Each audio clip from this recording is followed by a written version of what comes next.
This morning on BRN, helping multitaskers regain focus. And joining me now to discuss this, Dr. Gloria Mark is with the University of California, Irvine.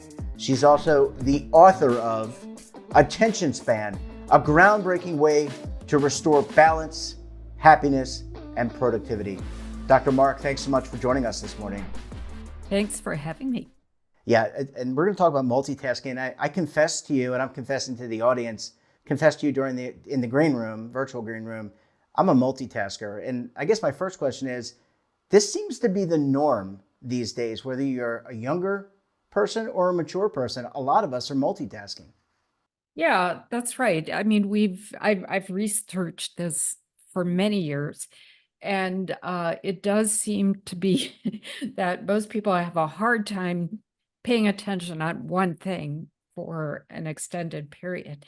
So I've been tracking our attention spans for 20 years. And, 20 years ago, people's attention was about 2.5 minutes on a screen on average. In the last 5, 6 years, it's gone down to about 47 seconds on average. Now, when people think of multitasking, they think of doing two things simultaneously. And we can't do two or more things at the same time unless one of those things is automatic.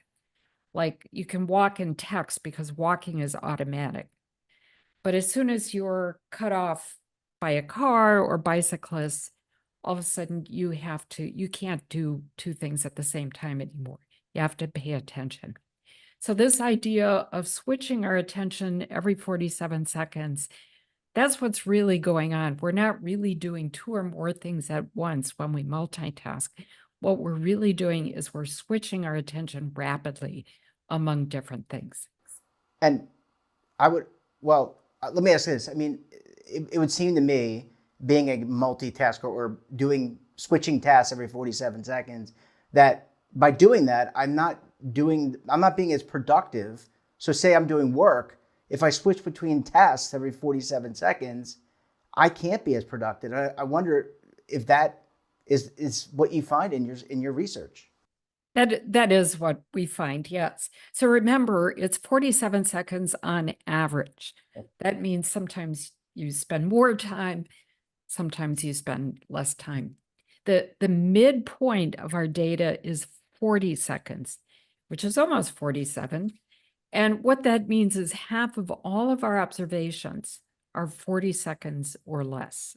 So that means, half the time people don't pay attention very long. So yes, it hurts productivity in three ways. The first way is people just simply make more errors. And we know that from decades of research, that when people are shifting their attention, when they're multitasking, trying to handle multiple things, going from a Zoom meeting to email to something else, they just make more errors. The second thing that happens, there's something called a switch cost. And a switch cost is the extra time it takes to have to reorient to a new task.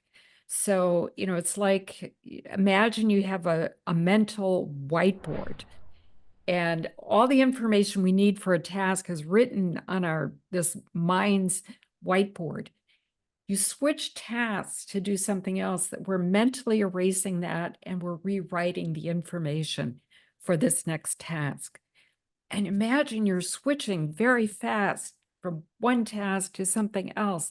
We're constantly erasing and rewriting. That takes extra time. The third reason why it hurts productivity is that it just creates more stress.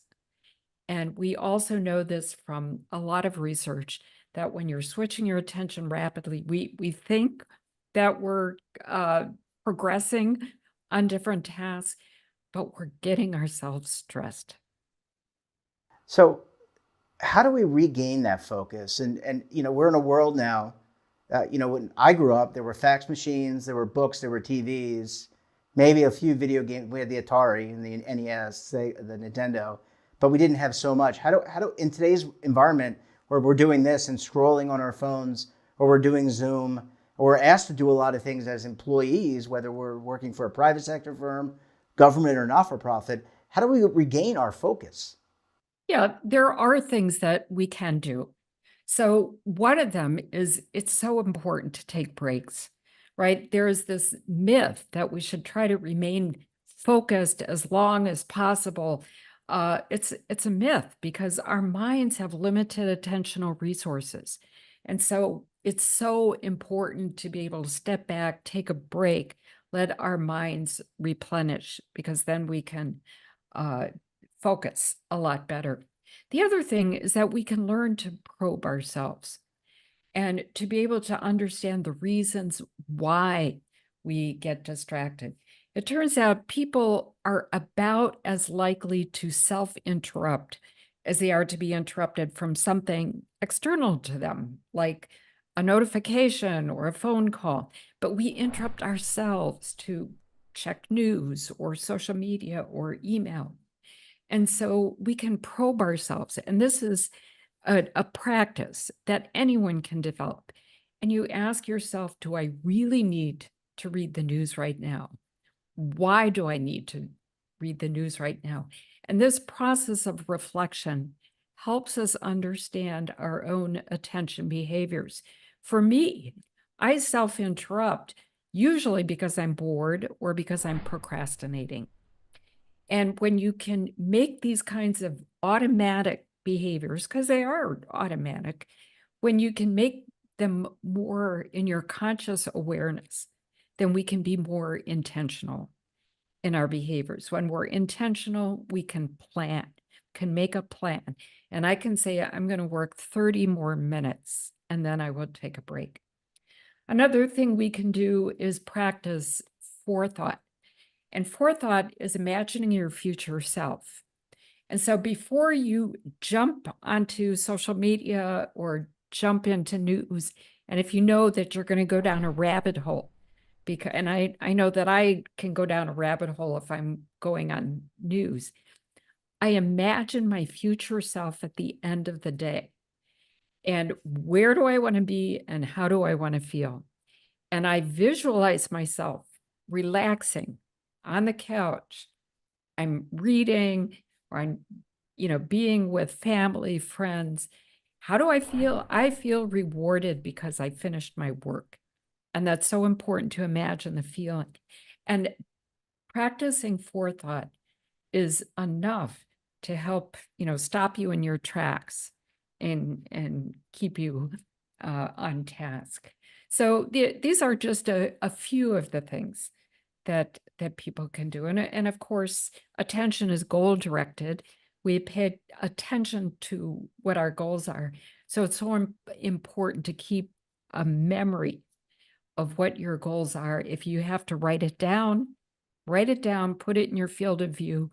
This helps keep you on track. Well, look, I for one, I need that advice, and I think it's something that I'm going to have to implement.